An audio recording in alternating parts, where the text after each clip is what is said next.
Welcome to day 3 of the Flatlay Styling Challenge. I'm Juliana Mary and I'm so glad you're here. Today we are going to be styling wedding shoes.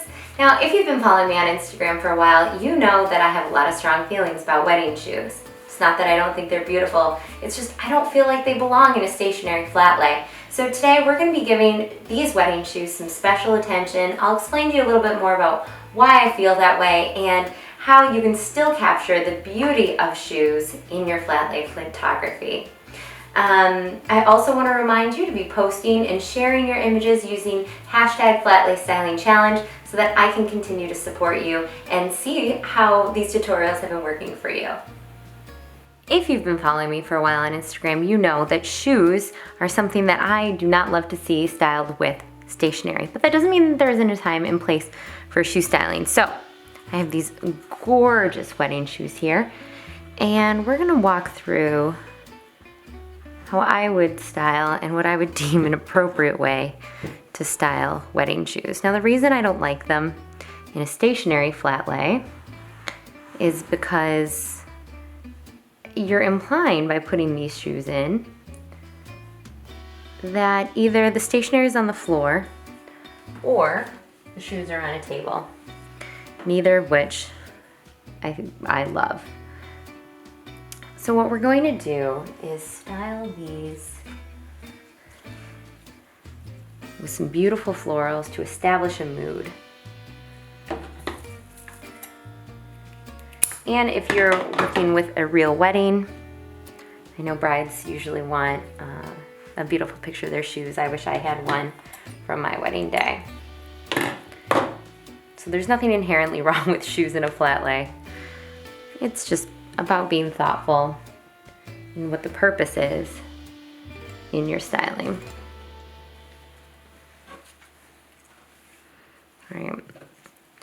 So what I'm trying to do here is highlight the shoe, create a pretty moment, and again, just sort of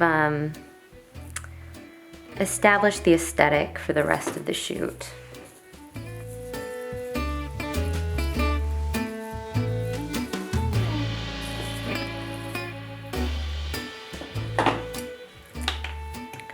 What I'm thinking about while doing this is creating some balance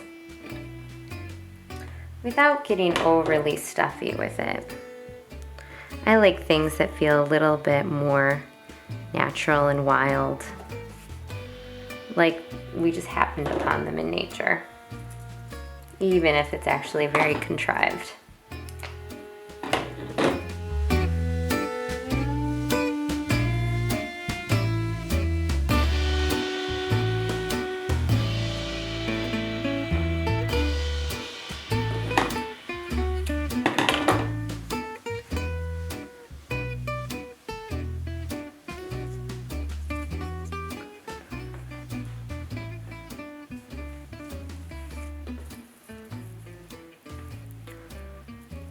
Keep in mind while you're styling about creating balance. Now this is looking very symmetrical, which I don't mind. I kind of am liking that feeling right now.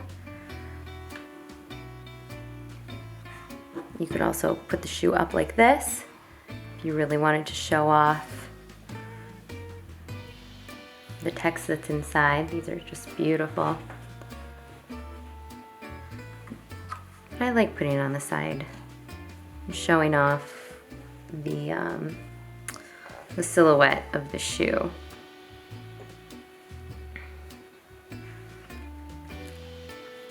Another thing I'm trying to keep in mind as I'm styling is creating this sort of visual cues for the eye, for the viewer's eye to know where to look.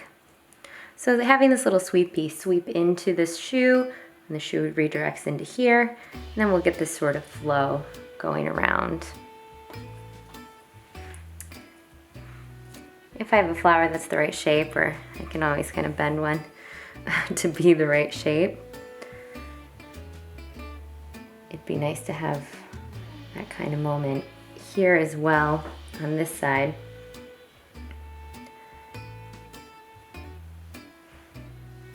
To keep the viewer's eye engaged in the image and looking where we want.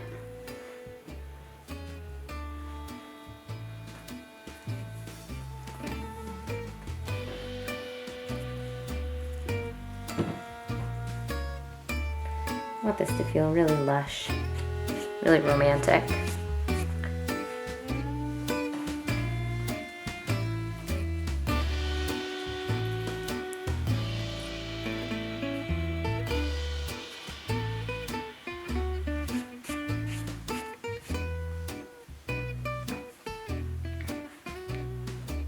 All right, I'm pretty happy with that.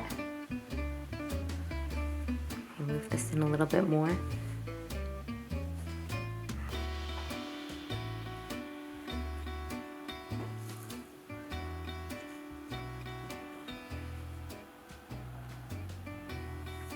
And for this particular image, I also have some of these loose petals, so I could totally stop here, take that photo, it'd be beautiful. But I think I want to add a little more whimsy, a little more romance. So I'm going to add these loose rose petals that in an earlier video fell off of one of my roses that I was cutting.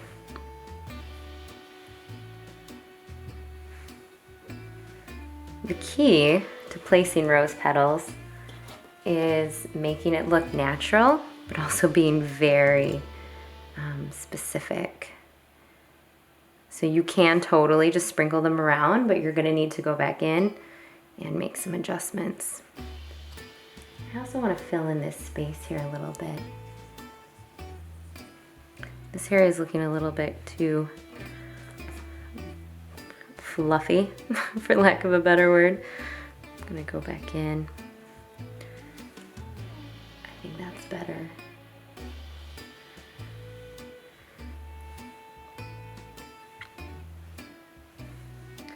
And as you're working, what you can't see off to the side is I do have my camera screen also pulled up on my computer. So I'm able to check in my screen what it really is looking like, which is so important regardless of the type of flat lay styling that you're doing. Helps you to really create a balanced image and also make sure things are nice and straight. Groups of threes are always really nice. I've got this little group of three here, these three flowers here, three. This side's sort of breaking all the rules, but that's okay. I think instead of this pink, I might try the purple. And it's those little attention to detail changes that can make all the difference in an image.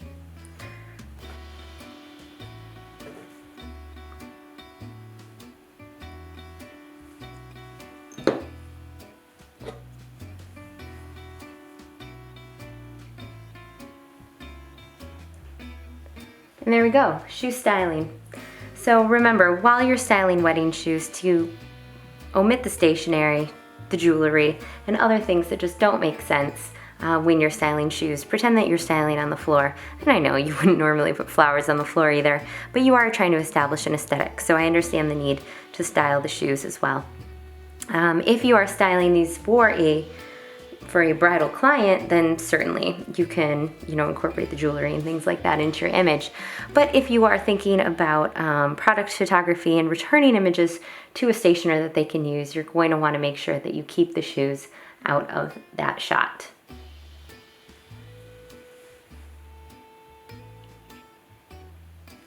Thank you so much for joining me for the 3-day Flatlay Styling Challenge. I hope you learned something new and had a ton of fun doing it. My new course, Academy de Style, or Academy of Styling, is opening soon, and I would absolutely love to have you as a student.